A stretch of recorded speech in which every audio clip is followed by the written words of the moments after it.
Les travailleurs du Trésor minimisent l'ampleur des faits, mais sur les lieux, la sécurité est en train d'être renforcée. Cri du cœur des 10 travailleurs licenciés du commissariat à la sécurité alimentaire et à la résilience, ils exigent leur intégration, estimant que leurs droits sont bafoués. Une plainte est déposée à l'inspection pour licenciement abusif. En politique, nous parlerons de l'an 1, ce 6 mars, de l'adoption de la loi d'amnistie. Jusqu'aujourd'hui, le projet ne fait pas l'unanimité au sein de la classe politique et de l'opinion publique, ce qui suscite des controverses sur sa fiabilité et son avenir. Les détails en cours d'édition Aïcha. Les spectateurs, c'était tout pour le sommaire. Restez bien avec nous, tout de suite le développement.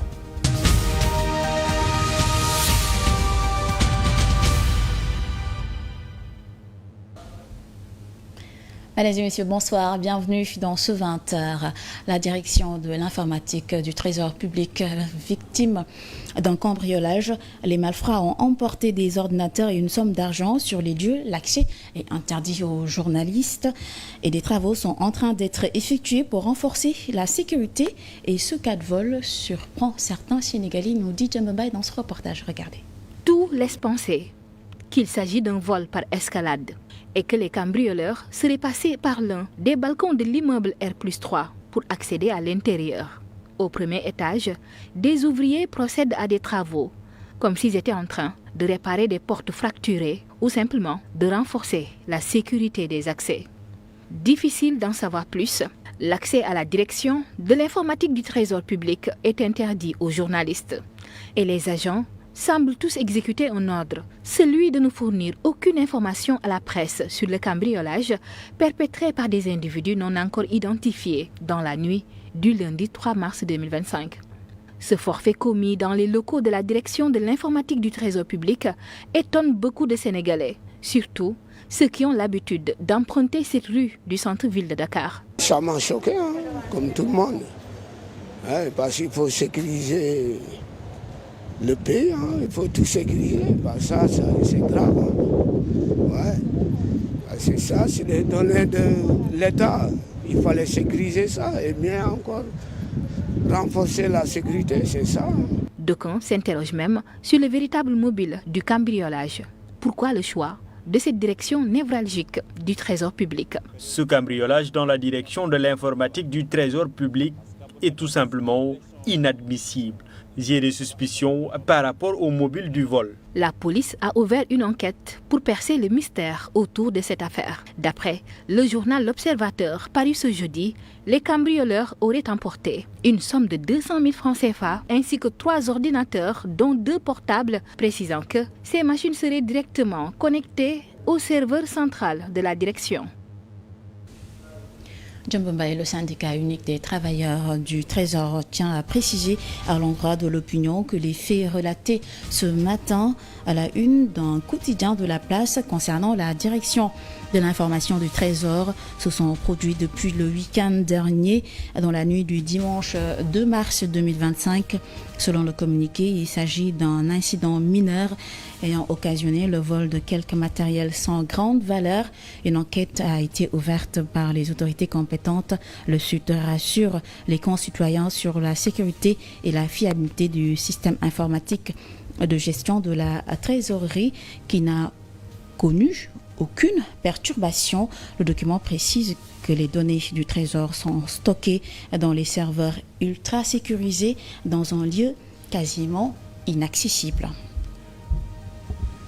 Jean-Claude Cachy, directeur-gouverneur de la Banque centrale des États de l'Afrique de l'Ouest, s'est prononcé sur la situation actuelle du Sénégal, marquée par le rapport de la Cour des comptes qui a décelé des écarts dans la gestion des finances publiques lors de la session ordinaire de la politique monétaire de la BCEAO. Il a rassuré sur la situation du pays, indiquant qu'ils vont soutenir les nouvelles autorités du Régional. Le Sénégal peut compter sur l'institution financière sous-régionale pour faire face à la situation financière dans laquelle il se trouve. La BCEAO a promis de soutenir les nouvelles autorités. La dette du Sénégal a franchi un seuil préoccupant, atteignant 99,67% du PIB, avec un déficit budgétaire de 12,3%. Et cette photographie des finances publiques sur les 5 dernières années, décelée par le rapport de la Cour des comptes, révèle d'autres manquements dans le respect de la réglementation en matière de gestion des finances publiques. Exemple, des dépenses autorisées en dehors du circuit du trésor public avec la création de comptes spéciaux, mais aussi des ressources extérieures qui n'étaient pas inscrites dans la loi des finances, des transactions nébuleuses, autant d'éléments qui posent des problèmes de traçabilité et d'opacité sur la gestion des fonds publics. Cependant, malgré cette situation financière difficile, le gouverneur de la Banque centrale des États de l'Afrique de l'Ouest reste optimiste et soutient que la situation est sous contrôle grâce à des réformes en cours et à la transparence des autorités sénégalaises. Je vais l'annoncer en titre, les 10 travailleurs licenciés du commissariat à la sécurité alimentaire et à la résilience réclament leur réintégration. Ils estiment que leurs droits sont bafoués par leur direction. Une plainte a été déposée au niveau de l'inspection pour licenciement abusif. Écoutons à ce propos Omar Dramé, il est le coordonnateur du collectif interministériel des agents de l'administration sénégalaise. L'inspection du travail a convoqué les deux parties hier pour une conciliation. Malheureusement, la direction continue de camper sur sa position en évoquant que le recrutement n'a pas fait l'objet d'une autorisation du ministère des Finances. Séance tenante, l'avocat qui a représenté la direction a sorti la lettre du ministère des Finances adressée à la direction et dans cette lettre, il est bien mentionné qu'il faut corriger. La direction a proposé un accompagnement de 5 mois, ce que nous trouvons comme une farce. Parce que vous ne pouvez pas bafouer les droits des travailleurs, les licencier et venir après leur proposer un accompagnement de 5 mois. La semaine prochaine, le jeudi prochain, il y a une autre rencontre aussi qui est reconvoquée pour poursuivre la discussion.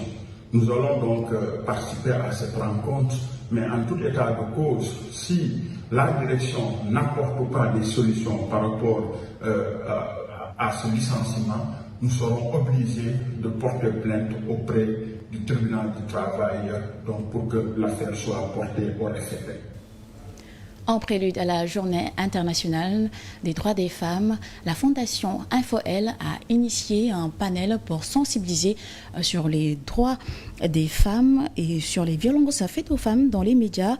Selon la directrice exécutive, les femmes ne sont pas assez valorisées et subissent des attaques de tout genre. Alice Djiba nous donne plus de détails.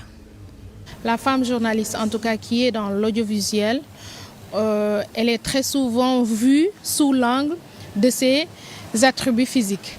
Elle est très souvent vue sous l'angle de est-ce qu'elle est compétente pour être là. Parfois, on met en avant en fait ses attributs physiques, c'est-à-dire comment elle est habillée, comment elle est maquillée.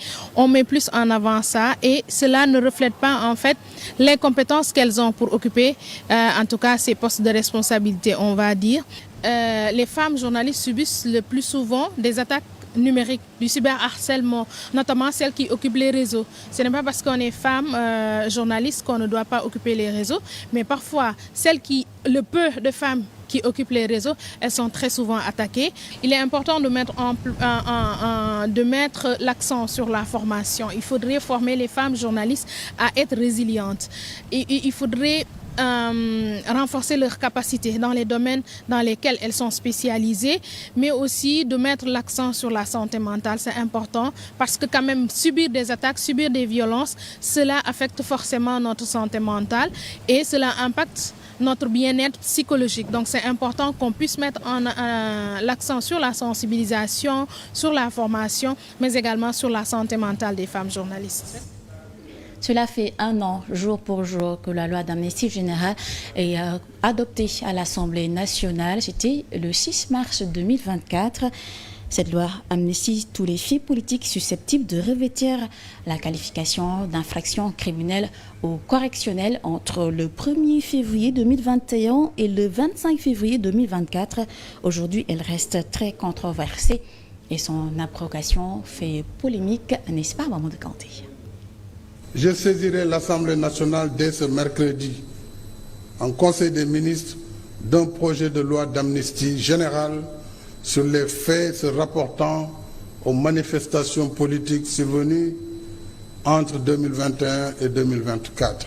C'est dans un contexte préélectoral très tendu, marqué par des violences et le report de la présidentielle, que le président de la République, Macky Sall, avait soumis à l'examen des députés de la 14e législature le projet de loi d'amnistie générale, un projet de loi très controversé. Disons-nous au moins de la vérité, parce que comment oublier sans savoir? J'ai la claire conscience que ce n'est pas un travail facile. Les lois d'amnistie, elles sont toujours clivantes. Le 6 mars 2024, l'Assemblée nationale adopte ainsi la loi d'amnistie générale qui a permis la libération de beaucoup de détenus, notamment le président du PASTEF Ousmane Sonko et son lieutenant Bassirou Diomaye Faye, candidat à la présidentielle. Mais malgré la tenue de la présidentielle, la loi d'amnistie n'a cependant toujours pas permis d'oublier les faits amnistiés. Une année après adoption, son abrogation ou non fait débat. Il sera proposé à votre auguste Assemblée, dans les semaines à venir, un projet de loi rapportant la loi d'amnistie votée le 6 mars 2024. Quand vous l'aurez abrogé, faites face aux conséquences. Entre même les tenants de la thèse sur l'abrogation, un débat se pose entre abrogation totale ou partielle. Thierno Alassane Sall a déposé une proposition de loi à l'Assemblée nationale pour l'abrogation totale, une proposition rejetée. Pendant ce temps, la proposition de Amadouba numéro 2 sur l'abrogation partielle est retenue par l'Assemblée nationale. Dans tous les cas, le débat sur l'amnistie ne risque pas de s'arrêter de sitôt. En Conseil des ministres, hier mercredi, le président de la République a signé le décret portant nomination du nouveau recteur de l'Université Cheikh Anta Diop de Dakar en la personne du professeur Alioune Badara Kandji, jusque-là doyen de la Faculté des Lettres et Sciences Humaines. La nomination fait donc l'unanimité au sein du Temple du Savoir. Le rectorat de l'université Cheikh Anta Diop de Dakar a un nouveau patron. Le professeur Alioune Badara Kandji succède au professeur Aminata Niang Diène, qui en assurait l'intérim depuis 18 septembre 2024. Entre 2012 et 2025, le professeur titulaire de littérature anglaise est passé de chef du département d'anglais à doyen de la faculté, en passant par assesseur de la faculté des lettres et sciences humaines et doyen de la faculté par intérim. Placé à la tête du rectorat de l'UCAD, le professeur Kandji semble faire l'unanimité auprès de ses pairs à la lumière des témoignages glanés hors micro. L'homme est donc à la place qu'il faut. Un membre du SAES à la tête du rectorat, on ne peut que s'en réjouir, lance d'emblée un membre du bureau du dit syndicat. Le professeur Kandji a largement œuvré pour le rayonnement de la faculté des lettres et sciences humaines. Il a été l'un des plus grands artisans de la modernisation des méthodes de délibération au sein de sa faculté. Il a été un instrument remarquable dans la stabilisation de l'espace universitaire en général et de celui de sa faculté en particulier. Un inconditionnel militant écologique, le professeur Kandji, en tant que doyen de la faculté des lettres, a fait la promotion des pratiques écologiques, faisant de sa faculté une référence en matière de protection de l'environnement. Autant de témoignages émanant de sa famille professionnelle suite à sa nomination. Quant aux chantiers qui attendent le nouveau patron du rectorat de l'UCAD, les plus importants ne relèvent pas de ses prérogatives, mais de celles des autorités étatiques, nous souffle un membre du SAES. Toutefois, ces universitaires sont convaincus que le professeur Kandji sera un relais fiable entre eux et le gouvernement. Ces chantiers sont entre autres le désengorgement de l'espace universitaire, la maîtrise des orientations des nouveaux bacheliers ainsi que d'autres revendications d'ordre social. Et nous parlons de ce litige foncier à Keur Massar Sud. Des jeunes s'insurgent contre la construction d'une préfecture. Cet espace sert de cours d'éducation physique à des établissements. Le maire de Keur Massar Sud, Bilal Diatta, invite les jeunes à privilégier le dialogue pour retrouver un compromis. Bakary Chiché, Babalo. Ce terrain aiguillon situé à Keur Massar Sud, très convoité pour des activités diverses par des populations, surtout par la communauté écolière, risque d'échapper à ces dernières en raison du projet de construction d'une préfecture, dit-on. Les écoles seront obligées de chercher ailleurs Le principal du CM Kermassar 1 donne son avis. Tout à fait, bon. On a eu écho aussi véritablement de l'utilisation de ce terrain dit Aiguillon pour un projet de construction. Bon, mais il est vrai que certains de nos cours se faisaient là-bas, mais pas tous. Il espère que les autorités vont trouver d'autres alternatives si toutefois que le projet de construction de la nouvelle préfecture passera. De toute façon, en explorant quelques pistes, voilà, quelques pistes de solutions. Déjà avec l'IF, donc on était en train de voir d'autres terrains. Je ne sais pas même si on peut l'appeler terrain, en tout cas d'autres espaces où les élèves pourraient suivre donc, les cours d'éducation physique et sportive. Je sais que l'IF est en train de prendre des initiatives dans ce sens. Le maire de Kermassar Sud invite les autorités à arrêter les travaux et s'asseoir autour de la table. Nous avons monsieur le président de la République. Nous d'arrêter les travaux de construction et s'asseoir autour de la table pour trouver des solutions. La population est souveraine.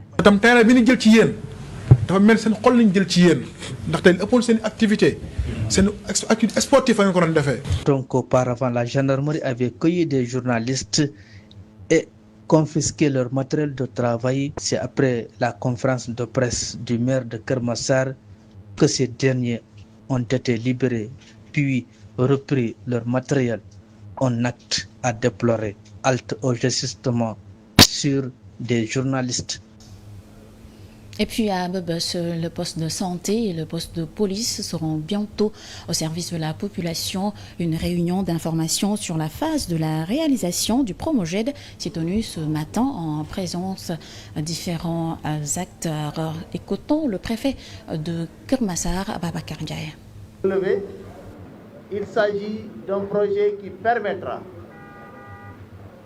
de changer le visage de la décharge de Bebus en y installant des unités modernes pour une meilleure gestion des déchets dans le respect des normes environnementales, sécuritaires et sanitaires. Donc c'est un projet qui va impacter positivement le développement de Kermassar et du Sénégal en général. Nous terminons par le sport avec la signature d'un contrat entre la Ligue sénégalaise de football professionnel et Digital Virgo.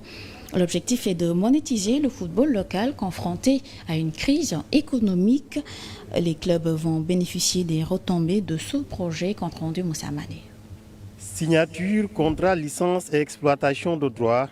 Un futur digital au service du football professionnel. C'est un partenariat entre la Ligue sénégalaise de football professionnel et Digital Virgo. C'était aussi l'occasion pour Djibril Ouad, président de la Ligue de football professionnel, de faire le bilan à mi-parcours du championnat.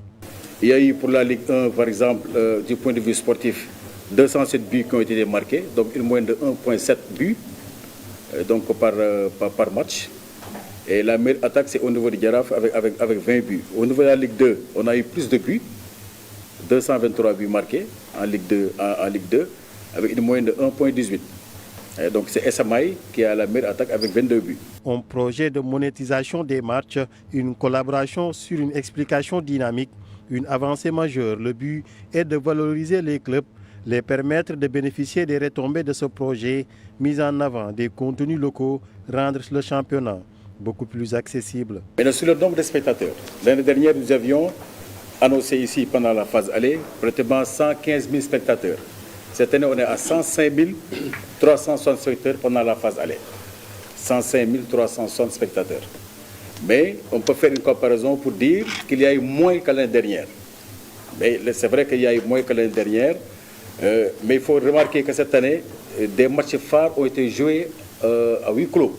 Le championnat devient ainsi plus accessible. Des solutions innovantes permettent au public d'accéder à des contenus, possibilité de suivre les matchs en direct. La Ligue professionnelle percevra 70% des revenus et 30% pour Digital Virgo. La 4e journée, par exemple, on a eu 12 623 000 de recettes. À la 5e journée, 14 590 000 recettes. Et toujours, c'est les mêmes équipes qui boostent les recettes. C'est Jaraaf, c'est Guédiawaye, c'est Teungueth FC, et à Ligue 2, c'est Stade de Mbour et Saloum. Cependant, le championnat est confronté à une rareté de sponsors qui freine le développement du championnat local. C'est tout pour ce soir. Merci à vous d'avoir